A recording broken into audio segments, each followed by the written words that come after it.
Pour le moment, nous allons reprendre avec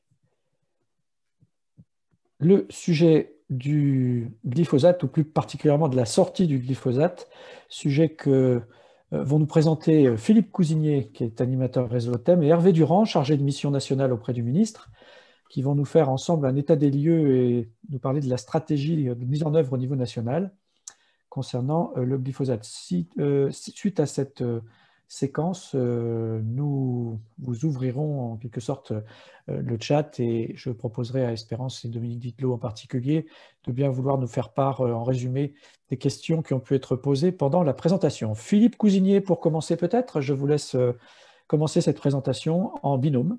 Merci bien. Donc, je vais vous parler de l'engagement par rapport à la sortie du glyphosate à partir d'un inventaire qui est en cours d'analyse, hein.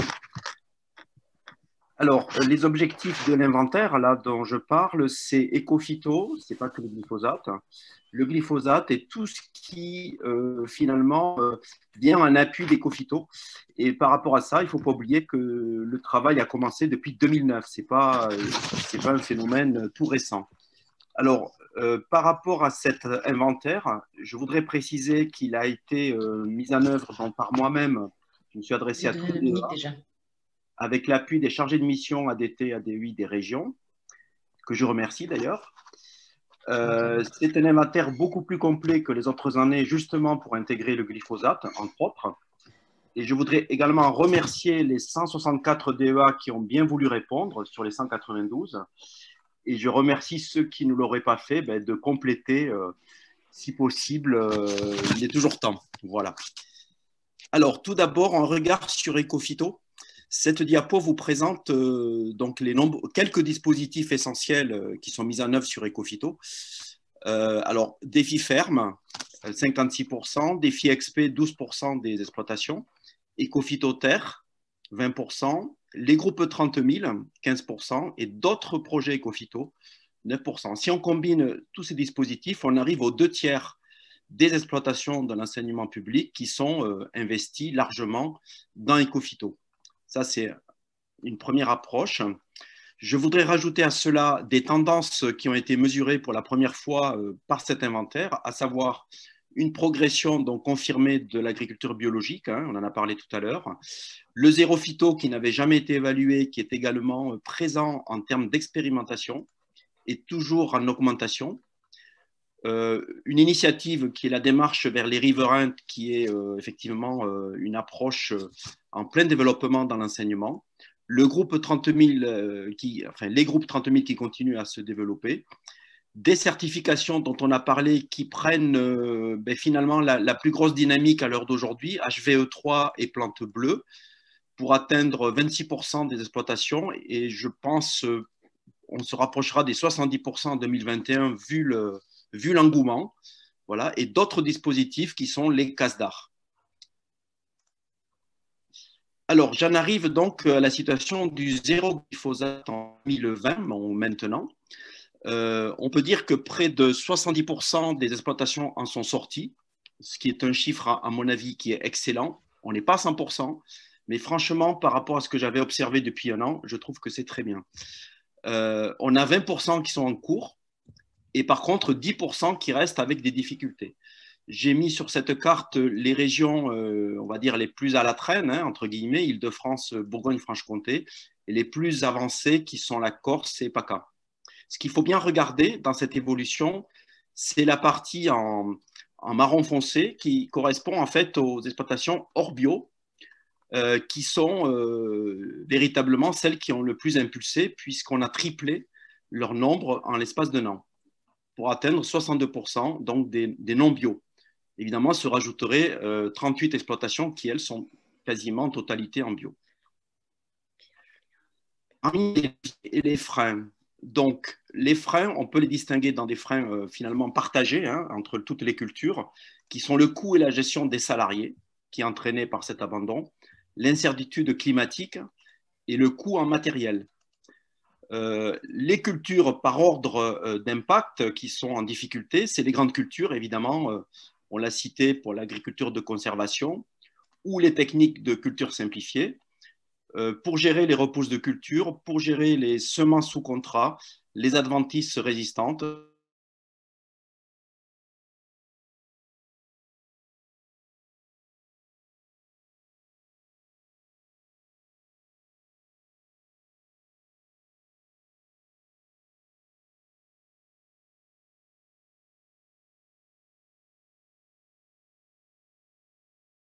Vignes superficielles ou la culture de vignes mères pour les porte-greffes.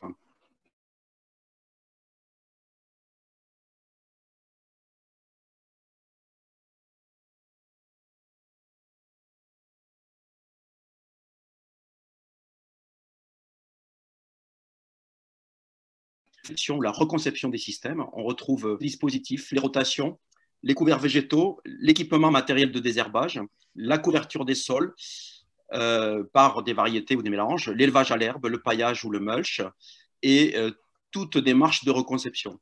Tous ces résultats seront détaillés dans la synthèse à paraître de cet inventaire. Concernant les risques et les stratégies de la sortie du glyphosate, alors premièrement les risques, c'est l'augmentation du labour avec une augmentation de l'érosion, un déstockage de la matière organique, du gaz carbonique produit. C'est la substitution par des herbicides encore plus toxiques que le glypho. C'est l'utilisation cachée du glyphosate, par exemple par des stockages. On sait très bien que c'est en cours, en tout cas chez des agriculteurs. On a des coûts de sortie qui sont élevés, un coût social par rapport au travail, et puis le risque de dériver vers plus de pesticides finalement en arrêtant le glyphosate.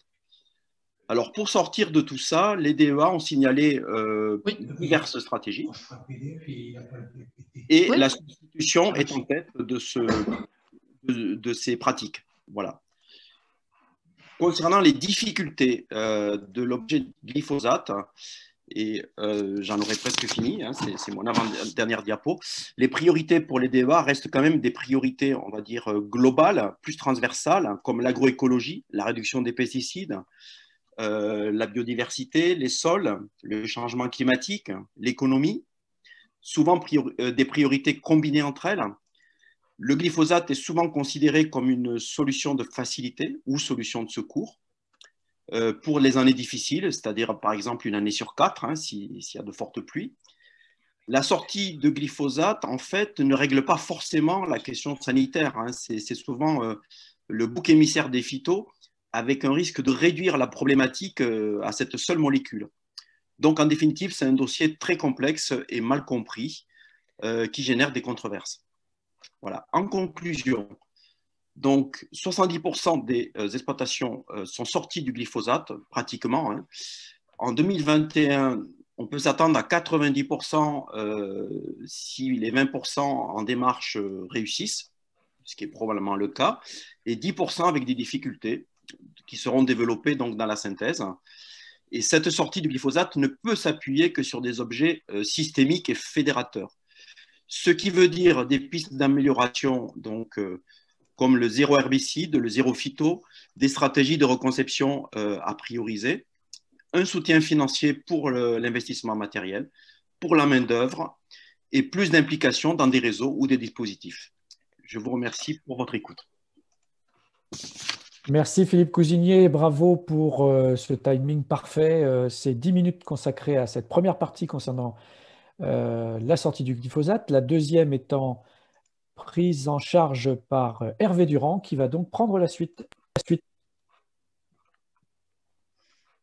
Voilà. Bon, bah, écoutez, d'abord, bonjour à tous et merci de m'avoir invité à cette séquence parce que pour le coup, je suis avec vous depuis le début de l'après-midi et j'avoue que c'est passionnant et puis surtout, ces discussions sont très encourageantes. Alors, moi, l'objet de ma présentation, c'est de vous dire un petit peu quelle est ma mission, un peu ses objectifs principaux, et puis au-delà de ces objectifs principaux, peut-être un peu où j'en suis. Donc, on peut passer à la diapo suivante, et on peut arriver tout de suite le cadre et les objectifs de la mission.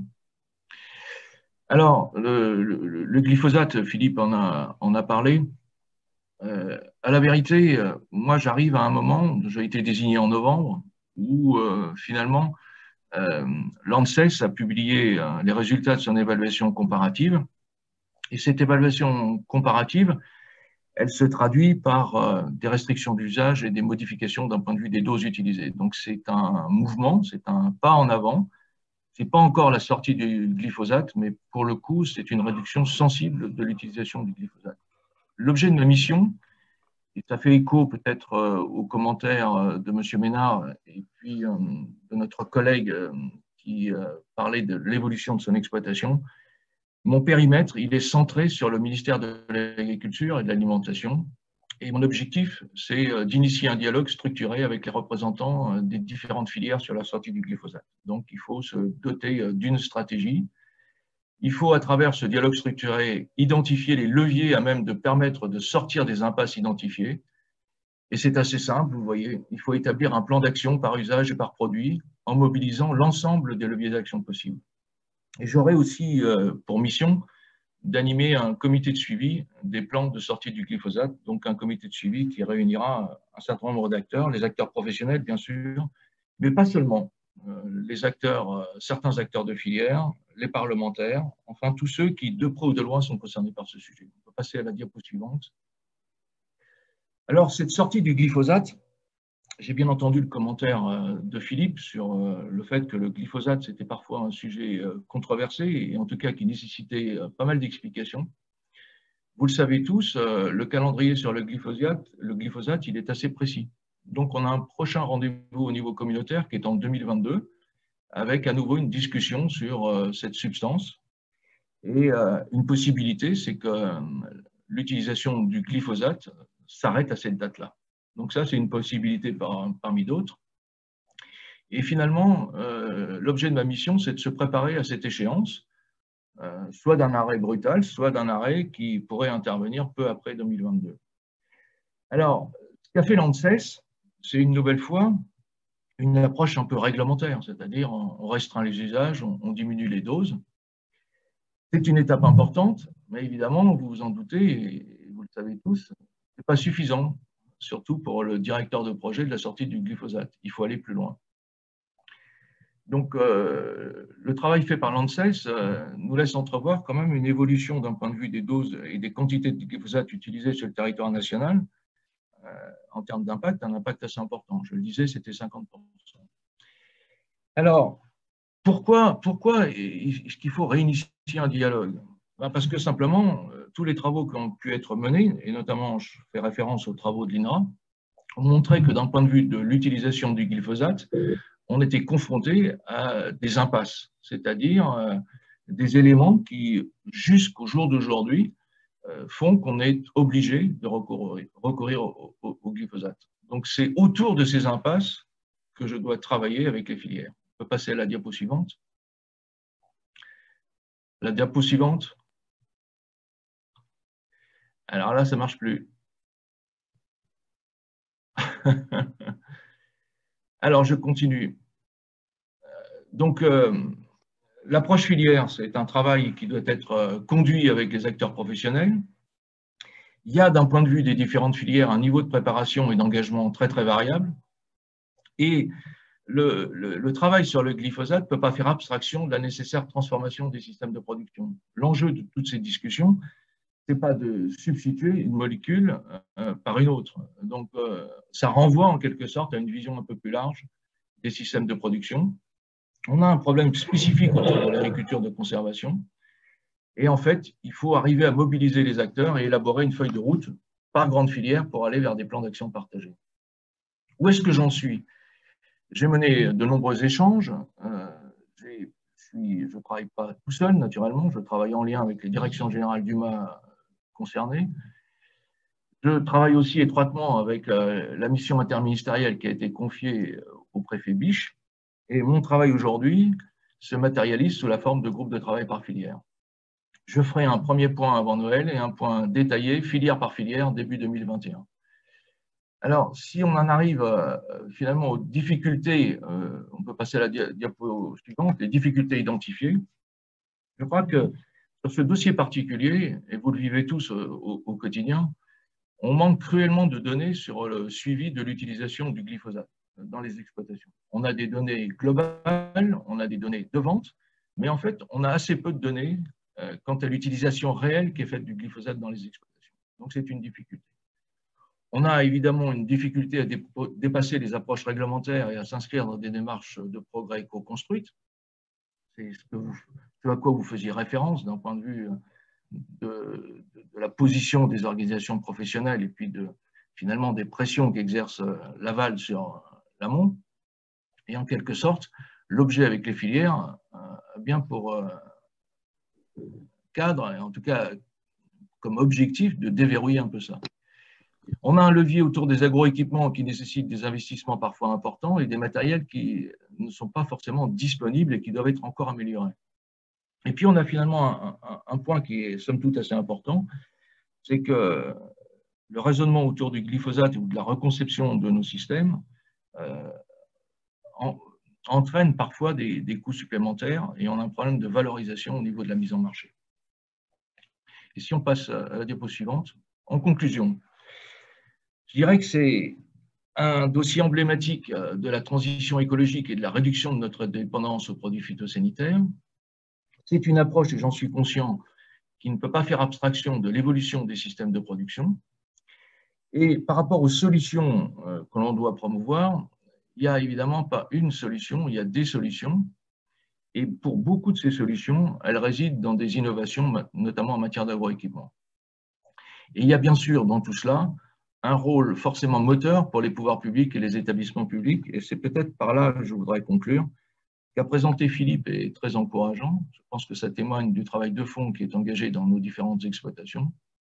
Et c'est vrai que, pour le coup, il ne faut pas qu'on se fasse trop d'illusions, c'est-à-dire qu'on a besoin de cet engagement et on a besoin rapidement d'avancer pour faire en sorte que l'on puisse sortir le plus vite possible de cette dépendance au glyphosate, parce que au-delà des difficultés que ça représente, le glyphosate, il symbolise beaucoup de choses, mais il est parfois, dans un certain nombre de situations, aussi un des freins qui nous empêche de concevoir ou en tout cas de reconceptualiser nos systèmes de production.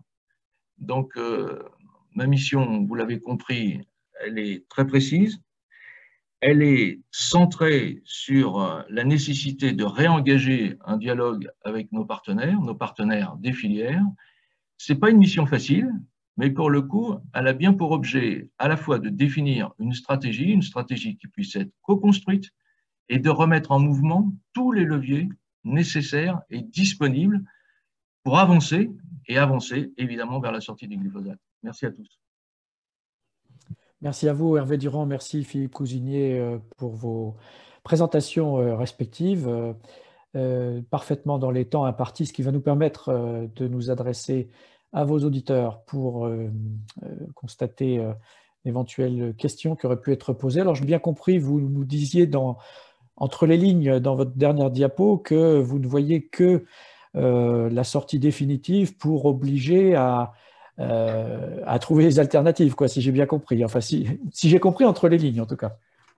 Oui, c'est exactement ça. Je pense que pour le coup, on a besoin d'élever le niveau d'ambition parce que sinon, on risque de ne pas approfondir suffisamment cette question. Et je pense que d'un point de vue du travail avec les filières, il y a un premier rendez-vous, c'est 2022, je l'indiquais. Mais mon ambition, c'est aussi de définir avec eux, si 2022, ça apparaît trop proche, quand est-ce que c'est possible de sortir définitivement du glyphosate? Et pour le coup, il faut élever le niveau d'ambition parce que sinon, on risque un peu de faire du surplace. Et jusqu'à présent, il y a quand même quelque chose qui doit retenir notre attention, c'est que les volumes de glyphosate distribués et vendus sur le territoire national ne marquent pas vraiment d'infléchissement.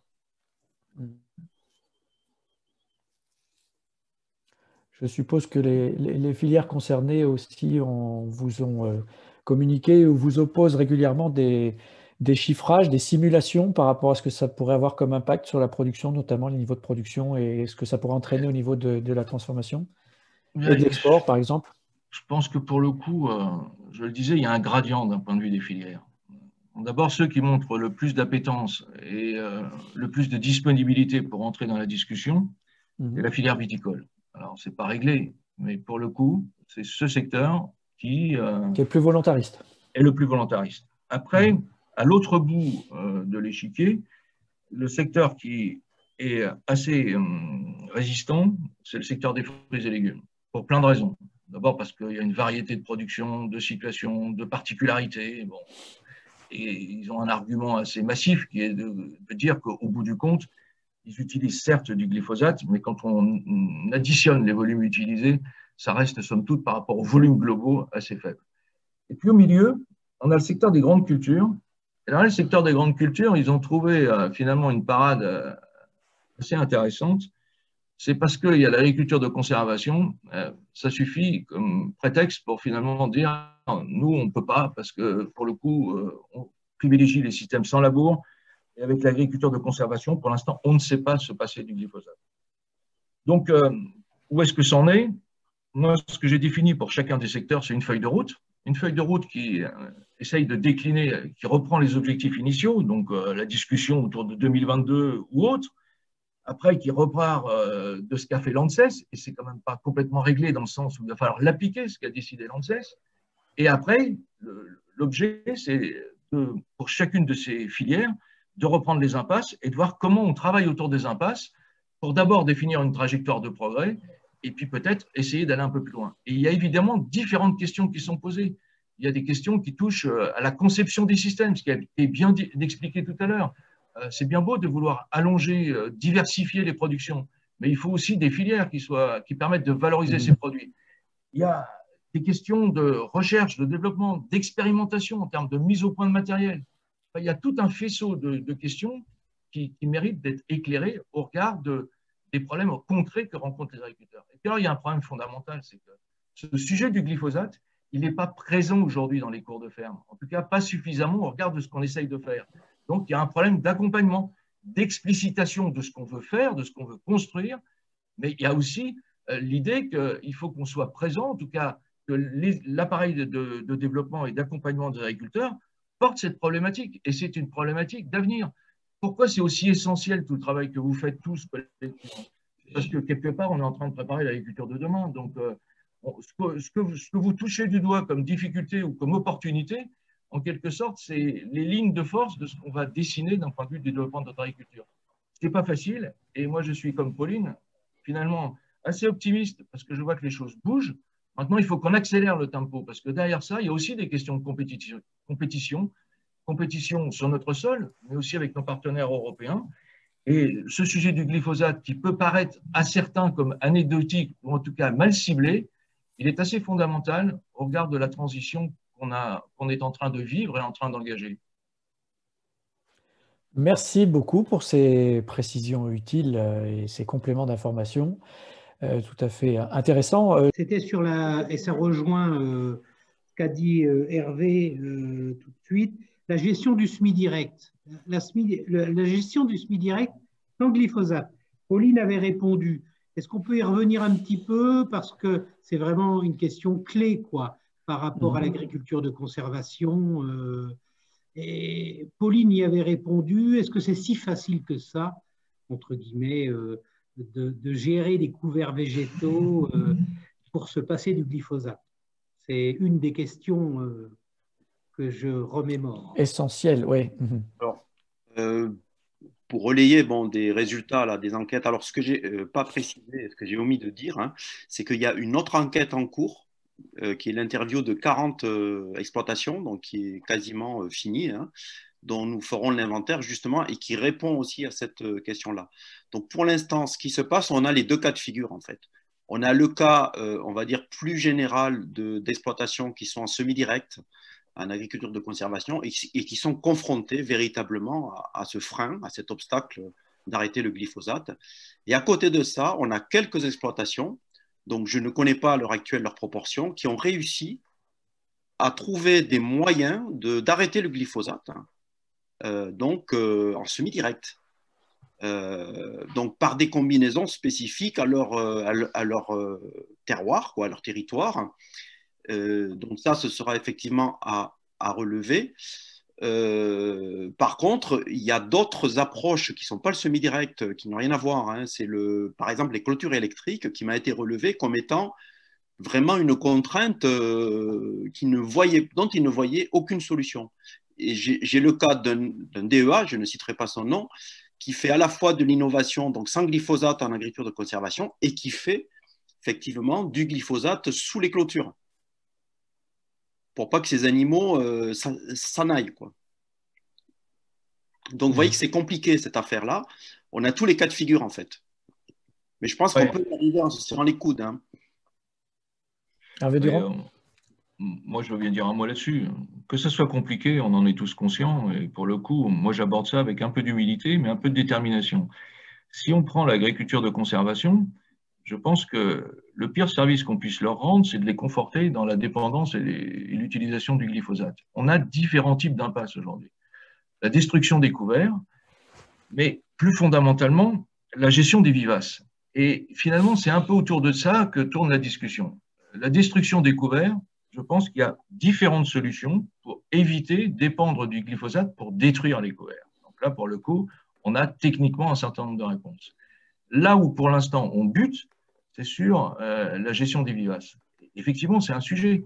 Et on ne veut pas revenir en arrière, c'est-à-dire au labour. Mais il y a peut-être des solutions qui passent par la conception de matériel, de travail du sol sur les premiers centimètres. On a un certain nombre de choses qu'il nous faut explorer pour essayer de voir jusqu'où on peut aller. Mais je dirais qu'avant d'imaginer la sortie complète du glyphosate pour ces systèmes de production, ce qui compte, c'est de ne pas faire de surplace et d'essayer de revenir à des logiques où d'abord on objective bien ce qu'on cherche à faire et surtout on essaye d'enregistrer ou de mettre au point des stratégies de réduction progressive de l'utilisation du glyphosate. Il faut qu'on avance, et y compris dans ce secteur-là. Merci pour ces réponses. Dominique Didlot, je me retourne vers vous pour d'autres questions éventuellement.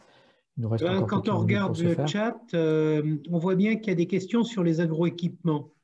Est-ce que les agroéquipements, c'est une solution dite de substitution au sens strict, ou est-ce qu'il faut réfléchir aux agroéquipements de manière également plus globale pour trouver les bonnes solutions? Enfin, c'est une des questions. Voilà. Moi, je veux bien vous dire un mot là-dessus, parce qu'il se trouve que parallèlement à cette mission sur le glyphosate, je mène une mission sur la mécanisation et les charges de mécanisation des exploitations agricoles.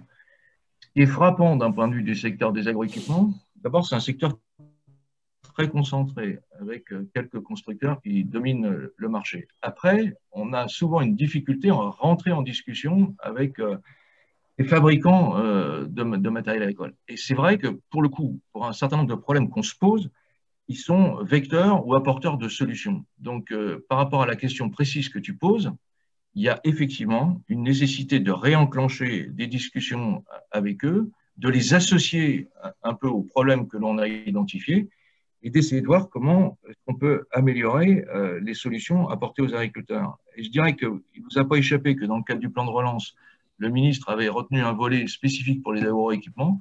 Je pense que, pour le coup, ça va plutôt dans le bon sens. Et là encore, c'est quelque chose qui devrait nous aider. Alors, d'un point de vue des solutions qui sont imaginées, elles sont de divers types. On parle évidemment de l'agriculture de précision, on parle de la robotisation, on parle de l'intelligence artificielle, et on parle de choses qui, certes, sont un peu du domaine prospectif, mais avec des réalisations sur le terrain qui sont déjà en cours de développement. Donc, à la fois, ça éclaire un peu le futur, mais il y a déjà des solutions qui sont extrêmement présentes. Et si je prends par exemple le cas du maraîchage, des choses qui sont en cours de démonstration. Donc, je ne sais pas si je réponds bien, mais je crois que pour le coup, il y a aussi de ce côté-là des raisons d'être optimiste. L'entretien sur les clôtures électriques, c'est, de mon point de vue, aussi un sujet. C'est pas non plus complètement hors de portée de trouver des types d'équipements qui nous permettront de corriger ou en tout cas de régler cette difficulté qui est une difficulté sérieuse. Merci Hervé Durand. Je me posais la question, comme tous ceux, j'imagine, celles et ceux qui ont pu se promener dans les allées des salons professionnels avant les confinements, qui ont pu constater effectivement qu'il me semblerait que les équipementiers se sont quand même emparés. Vous parliez du maraîchage, par exemple. On voit de plus en plus de désherbage robotisé, de choses comme ça. Alors, certainement des solutions encore assez coûteuses et pas tout à fait démocratisées, mais les équipementiers ne sont-ils pas en train de prendre le taureau par les cornes quelque part? Parce qu'il y a une opportunité pour eux à occuper très vite le marché qui va leur être offert s'il y a un arrêt brutal, s'il y a une sortie brutale du glyphosate, non? Ouais, ouais. Alors, et en fait, j'ai envie d'élargir un peu la question parce que quand on dit équipementier, Les constructeurs, en fait, les fabricants, oui. des constructeurs, des fabricants, et puis tout un tas d'acteurs. Alors, on les qualifie de start-up et tout le reste, mais en tout cas, ça fourmille d'initiatives. Et je pense qu'il y a derrière un marché, juste pour pas être trop long, mais le marché des agroéquipements en France, vous avez vu les chiffres, c'est considérable, c'est plus de 6 milliards d'euros. C'est le premier marché européen. Et l'Europe, c'est le premier marché mondial pour les agroéquipements. Donc, il y a une force de frappe de ce côté-là, il y a de l'intelligence, il y a des savoir-faire. Donc, pour le coup, ils sont présents et ils vont l'être encore plus demain. Et ce, d'autant plus qu'il faut quand même regarder les choses en face. On est dans un secteur qui va continuer à perdre des actifs. Et pour le coup, on aura besoin de s'appuyer encore plus sur des solutions de type mécanisation. De type mécanique. À propos de mécanisation, il y a peut-être une question en lien avec ça que j'ai cru voir passer. Dominique Didlot, peut-être, y a-t-il d'autres priorités? Mais effectivement, ça tourne autour de ce sujet. Dominique Didlot, d'autres questions? Il y a surtout des échanges là sur le Oui, chat. et des échanges de bonnes pratiques, j'ai vu. Ils passent contrat les uns les autres là, en disant moi j'ai besoin d'un troupeau de moutons pour bouffer les couverts végétaux. Il y a une formation à Charolles, etc. Donc ça y est, ils sont en train de mutualiser les solutions. Simplement, effectivement, il y a aussi la question du fuel. Passer à de la mécanisation, ce n'est pas forcément les économes en émissions de gaz à effet de serre. Bon, voilà. Ça... Mais sur les moutons, enfin, on peut en sourire, mais pour le coup, parfois on est frappé aussi. On essaye d'imaginer des solutions alors qu'elles sont sous notre nez. Hein. Je me souviens d'un projet que j'ai expertisé pour la région Normandie, où les gens cherchaient des solutions à l'entretien des vergers cidricoles et notamment la maîtrise de l'enherbement sous les vergers. Vous avez juste oublié qu'en Normandie, on est dans une région d'élevage, qu'on a quand même des années climatiques qui sont assez particulières. Pour le coup, la première chose à faire, c'est d'essayer de valoriser ces surfaces. De remettre des animaux sous les arbres. Ouais, c'est tout.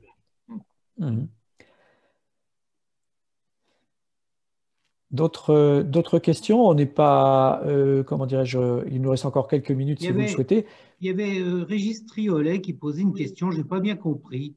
S'il pouvait la reformuler, ce serait pas mal. Pas compris. Je vous proposais de prendre la parole à ce moment-là. Régis Triolet. Oui, si vous m'entendez. Oui, très bien. Bien. Donc, je voulais simplement mettre l'accent sur l'expérience qu'ont conduit les villes. Je ne sais pas si vous avez vu, mais les villes ont été contraintes depuis la loi Labbé 2017 d'arrêter l'intrusion des phytosanitaires de façon générale. Et je vous assure que comme c'était une démarche régalienne, il n'y a pas eu de choix. Donc, il a fallu trouver des solutions. Et à ce jour, les solutions sont en démonstration. Et ce que l'on propose, c'est qu'au sein de tous nos établissements de formation, ce que j'appelle les domaines, ce soit aussi des structures vitrines démonstratives. Et dans ce cadre-là, on a des partenaires qui nous accompagnent.